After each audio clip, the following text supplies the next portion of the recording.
बिस्मिल्लाहिर्रहमानिर्रहीम। अस्सलाम वालेकुम वरहमतुल्लाहि वबरकातुह। मैं हूं हकीम नवीद और आप देख रहे हैं मेरा यूट्यूब चैनल हकीम नवीद।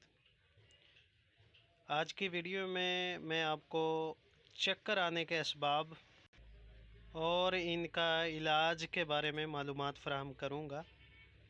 तो सबसे पहले अगर आप मेरे चैनल पर नए हैं तो मेरे चैनल को सब्सक्राइब भी करें और साथ बेल आइकॉन को भी दबा दें ताकि हर नया आने वाला नुस्खा आप तक पहुंच सके।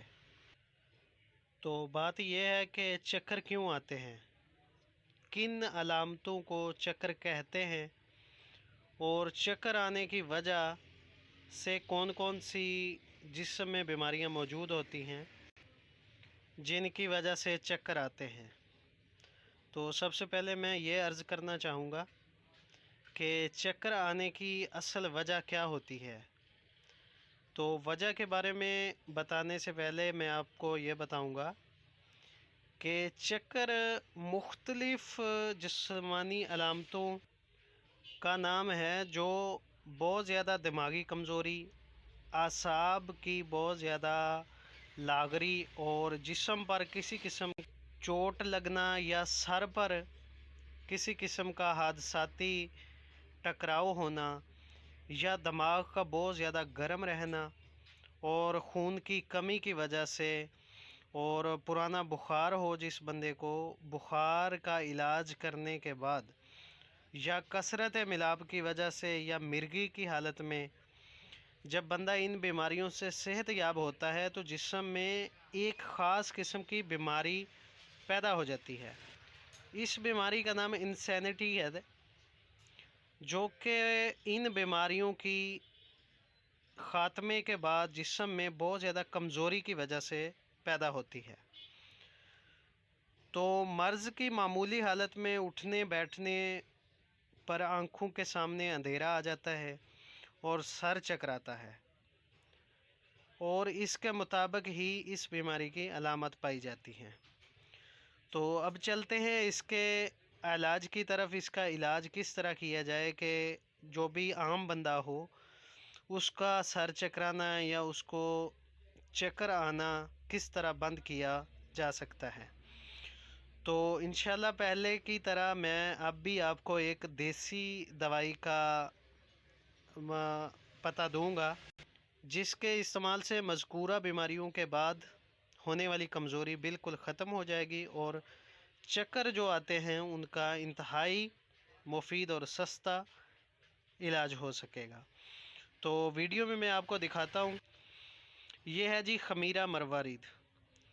तो सबसे पहले इसके अज्जा पढ़ते हैं। ये शक्कर सफ़ेद, नतरून, बंजावी, वर्क नकरा, चांदी के वर्क जो होते हैं, बिन सलोचन साइदा खरल की हुई, जहर मोहरा साइदा मोती खरल किए हुए, यशब साइदा। तो ये इन चीज़ों से बनी है चीज़ें तो माशाल्लाह बहुत ही अच्छी और जिस्मानी लागरी को दूर करने वाली हैं। और इसके फ़ायद इन्होंने लिखे हैं कि घबराहट को दूर करता है, दिल को ताकत और फरहत बख्शता है, मोती जरा, खिजरा और चीचक जैसी बीमारियों, दिल और हरारत अजीरी की हिफाजत करता है। इन अमराज के बाद की कमज़ोरी इसके इस्तेमाल से बहुत जल्द दूर हो जाती है। तो ये बहुत ही इंतहाई मौसर जो मुरक्कब है, ये आपको किसी भी अच्छी कंपनी का किसी अच्छे पंसार स्टोर से मिल सकता है। आप इसका नाम याद रखें, खमीरा मरवारीद।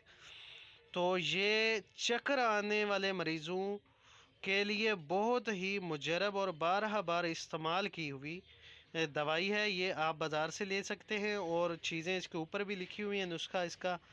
तो आप ये चीज़ें लेकर के भी बना सकते हैं या बाज़ार से भी लेकर इस्तेमाल कर सकते हैं। तो इसका हाफ़ टी स्पून सुबह और हाफ़ टी स्पून शाम को खाना खाने के बाद नीम गर्म दूध के साथ इस्तेमाल कर लिया जाए। इसके इस्तेमाल से ना सिर्फ चक्कर आना बंद हो जाएंगे बल्कि आसाब की कमज़ोरी या जिस्मानी कमज़ोरी ये भी इंशाअल्लाह अल्लाह के हुक्म से दूर हो जाएगी। तो अब मैं इसके इलाज के दौरान जो परहेज़ बताए जाने ज़रूरी होते हैं उनका ज़िक्र करता हूँ। सबसे पहले दाल मूंग, चपाती, तितर, बटेर, मुर्ग के गोश्त का शोरबा, دودھ، شلجم اور پالک وغیرہ اس مریض کو زیادہ سے زیادہ استعمال کرنی چاہیے۔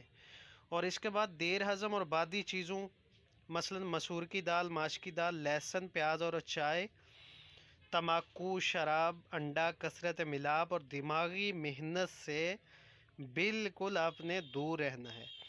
اس علاج کے دوران جو ہے وہ بالکل ریسٹ کریں، کم از کم 1 ہفتہ تو لازمی۔ تو اس کے بعد جو بھی کرنا چاہیں روٹین ورک کر سکتے ہیں۔ تو اس ویڈیو کو اپنے دوستوں کے ساتھ بھی شیئر کریں تاکہ جن لوگوں کو اس نسخہ کی ضرورت ہو ان تک یہ نسخہ پہنچ سکے۔ تو تب تک چاہتے ہیں اجازت، اللہ حافظ۔